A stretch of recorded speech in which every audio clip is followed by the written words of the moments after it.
Welcome to episode 22 of Living the Om.Life. Today, we're going to be hearing an extraordinary story of turning grief into the ultimate mission of contribution.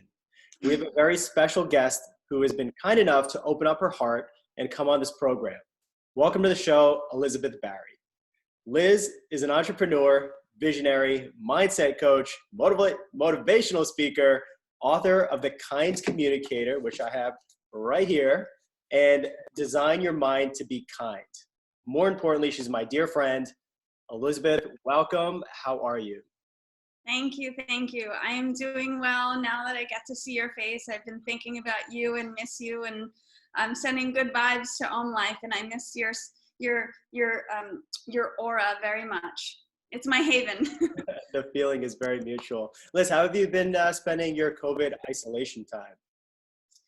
I've been doing a lot of writing and self-reflection. So as Anand said, I have The Kind Communicator. I completed Design Your Mind to Be Kind in March, and I published it. And my fans have been telling me to do more with it. So I'm recreating and repurposing some of the content in here for angel cards. And I've also written a love story and a lyrical opportunity for partners to really understand how to build a foundation. So during COVID, my heart is just opening wide to share my soul with people. So I'm really just taking this time to reflect and express it. That's so beautiful. Liz, I know you've had a very life-altering year just since January. Can you share with our audience a little bit about what the last 4 months have been like for you? Yeah, so I lost my life partner in January, and I was also hit. We were run over by a boat while we were snorkeling, and you can't even imagine the thoughts that go through this. So that was January. I had to come home to my home where I called Heaven on 11. We named our apartment Heaven on 11, and it kind of manifested into the reality, which is he was in heaven and I'm here on 11 without him. And I did my hair this morning, but you can see these little, that's where my whole head was open to the scalp. And my little hairs where they cut are growing back. I couldn't put them in my braids, but so I was pretty much in quarantine before everyone was in quarantine. I was grieving, and I was in the fog. I tell the whole story in the love story that I have. It's called Heaven on 11. And, to go through something like that is traumatic and tragic. And Anand, the crazy part about all of this is that my spirituality and my faith has led me through it. And you and I both have the same vision for life. And I understand the divine timing of things. So I had to kind of struggle with the fact that I understand that he had to be a messenger in my life and he had to leave, but I also missed him. So the way that I got through it was to really honor his passage to heaven, honoring his passage to heaven and honoring myself for the strength that I have to continue on.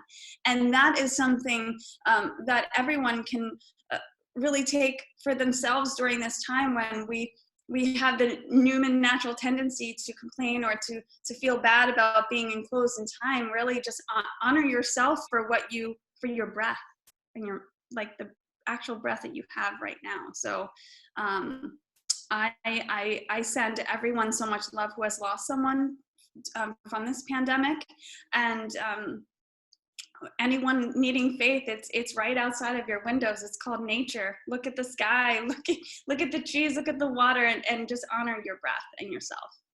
Oh, that's such a powerful story, and thank you for sharing that. I can't imagine how difficult it must be to live through that and then go through that. But you turned this particular situation into something that you're going to use as your mission in life, and it's just so beautiful.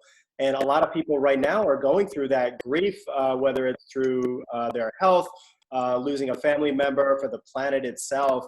But at the end of the day, the only thing that we have is this moment, this life, and this breath, as you said. Now, how has this impacted, obviously it's impacted your life in tremendous ways, but how has it furthered your mission? It's I always I mean, I've always been like the happiest person I know. I like skip around in life. I'm 41. I'll never be, you know, a real adult. I'll always have my childlike spirit. I'll always have my spirituality to me. I used to go on my scooter to your place, come in like flip flops. But it's really given me a sense of that true power of when it's your time, it's your time. When it's not your time, like God or spirit or universe is like, all right, we're not taking this one because, you know, I'm 94 pounds, the boat was 94,000 pounds. And I was, you know, hit in the head. No concussion. I mean, I'm injured, yes, but I'm coming back. And so my mission is like, in life is now to share my positivity and my purpose with people through the books that I write and through my coaching. And one of the most powerful things that I've understood in this time, and this is a great tip for anyone who's trying to understand where you fit right now. I was just coming back from my grieving phase, and I was like, I have a book to publish and I'm going to share it with the world, and I'm going to speak on stages everywhere and tell people about how to be kind. And now we're not allowed to get together in groups, and I have no speaking opportunities except for these sorts of things. So I'm repurposing my possibility and my mission to coaching. So my coaching is now the stage. And I really hope to be the person that can coach so many people on the conscious and the subconscious mind and the power of the ego and hushing that ego to understand that you matter, your thoughts matter, your words matter, and your time on this planet Earth is limited, and you don't know when it's going to be here or not here. So how you spend that time and how you do it kindly, how you speak your truth and share your heart is so valuable every single day. I love it. Life for me is all about pivoting when situations arise. If this COVID happened, you know, I can't have my center open, but what am I going to do? Not going to sit around and complain. I'm going to bust my ass and do whatever I can to contribute in this world, because, hey, life is like this. It just goes very quickly. So we need to take advantage of every moment. Liz, you just launched your second book, Designed to Be Kind. We just saw the beautiful cover, and I know how much thought went into that. But can you tell us a little bit about the book and who it was written for? Yeah, so the book is based on the dichotomy of rooted trees and the flight of birds. And all of my work is based in nature. And it's really just our own dichotomy of thinking about grounding ourselves with our rationale and our yearning to be free in our spirit and our soul and our spirit and who we are. The book takes us through the 3 habits of effective communicators, which is to fly above yourself when you realize you might not be acting or saying something so kindly, to catch yourself in 2 ways so that you don't say something unkindly. And if you do, you can apologize in real time, or you catch yourself by keeping feelings or thoughts hidden inside, and that's also unhealthy. And the third one is speaking your truth, which is using your words wisely. How are you speaking both inside the mind, the conscious and the subconscious, as well as towards others? And then there's this cool ending of the book where we have all of these personalities based on letting things go and active listening and picking up shells and becoming a freedom spirit. And it's such a beautiful book, and people are really digging it. I'm getting emails of PDFs that people are sending me based on their notes from each chapter. They're like sending me photos of their journals. They're sending me photos of the notes that they take from my podcast. I mean, I'm really proud of the work that people are doing with this book. And I have these little white feathers that I place in each book. So it was dedicated to John, my love, in his honor. The cool thing that you will love is that I wrote it when he was by my side. He actually told me that the tagline should be finding your path to happiness because I make people happy. So that was him. But he came to me in spirit, if you believe it. I'm sure you do if you're watching, Anand, and if you believe in Om.Life. So he came to me in spirit for 4 days before he crossed over. And a lot of the things that he said to me during that time through the ethereal are placed throughout the book strategically without the reader actually knowing it. So I'm getting chills as I say this, that it's just really powerful to know that. And the little feather bookmark is like a messenger to you to know that, you know, you could be light as a feather, even if you have challenge or chaos. And that's the beauty of that dichotomy. Yeah, we've had several conversations, in the last couple of months, after, I spent some time with you. And it was just so beautiful to see that you almost like channeled this book, and the stuff that came through was like directly from source. And you wrote the book, and then the messages of the book started appearing through John's communication to you.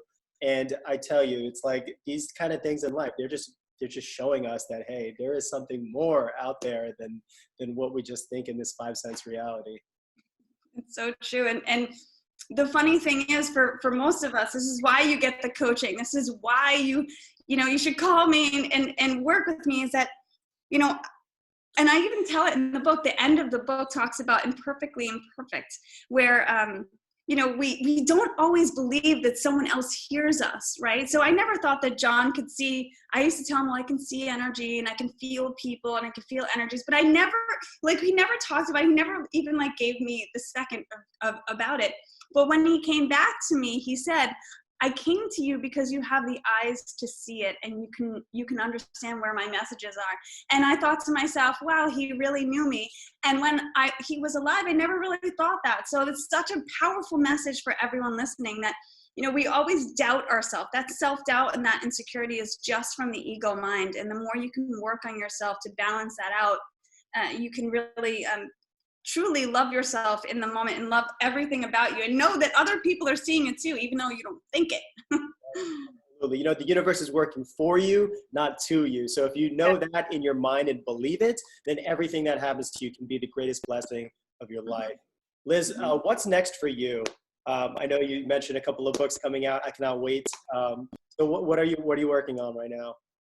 Well, I am working on, I wrote the love story. So the love story is not only just a love story that you're going to love to read, it has love notes to the readers under each chapter. So it teaches you how to build a foundation, right? So all of us are in relationships, in any relationship that we have, but mostly in love relationships. And then it teaches us to lyrically and poetically take nature as our guide, to really love each other wholeheartedly. And then on the other side of it, Anand, I've launched a corporate wellness opportunity package. So anyone that is in corporate that wants to bring their people together and heal them and make them feel more positive, I've launched a whole corporate wellness package for coaching individually and for groups, because I think right now we can use more of these Zoom meetings, but not as the Zoom work meetings, more as like an individual business therapy session, because people really aren't as healthy as they want to be. So those are the kind of things that I'm working on right now in all of these different ways to help people. I love it. I love it. So how can we learn more about you and support you in your mission? Thank you. So please visit elizabethbarryconsulting.com. And that's Barry, Barry. So elizabethbarryconsulting.com. You can find my books. You can buy my books. I have the audio recording, and you can hire me as your coach. I even have mini empowerment sessions. So you can chat with me for $75 and then just be like, wow, okay, I'm getting a package. So do it today. Do it now. The time is now. Time is definitely now. Liz, you are such a beautiful soul. Thank you for sharing your story. Thank you for being a friend. And I look forward to seeing all the beauty that unfolds from all the work that you're doing. Thank you so much. Thank you.